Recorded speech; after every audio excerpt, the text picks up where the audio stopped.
In this video, I will show you how to easily rotate an image in Photoshop. So you can follow along with this file, watch.psd if you'd like, or just pull up any image that you want to, and I will show you how to rotate those images.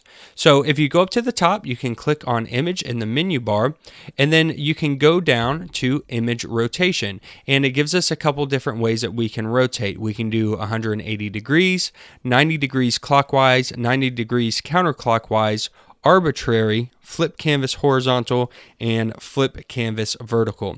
So if we just pick 180 degrees, you will see that it has totally rotated this image. And if you just imagine that this was a photograph laying on a table and you spun it around 180 degrees, this is what you would end up with. The same goes with the 90-degree rotations. So 90-degree clockwise is going to spin it 90 degrees in the clockwise fashion. And if you know about clocks, clockwise is going in the normal fashion and counterclockwise is going in the opposite way. So if we wanted to rotate 90 degrees counterclockwise, it's going to spin it basically around this way 90 degrees.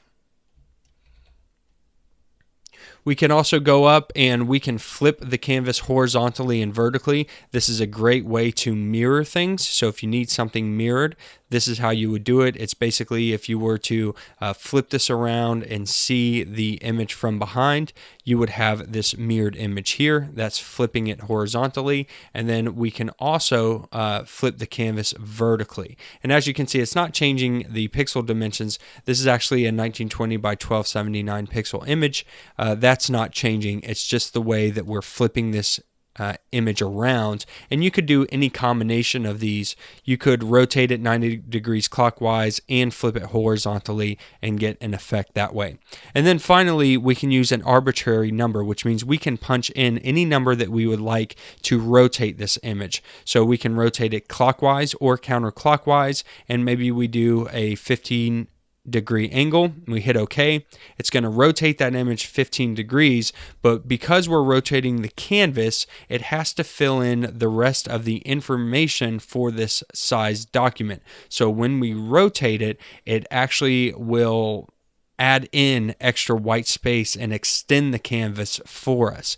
Now that may or may not be something that you want to do. You might want to actually rotate this image without adjusting the canvas.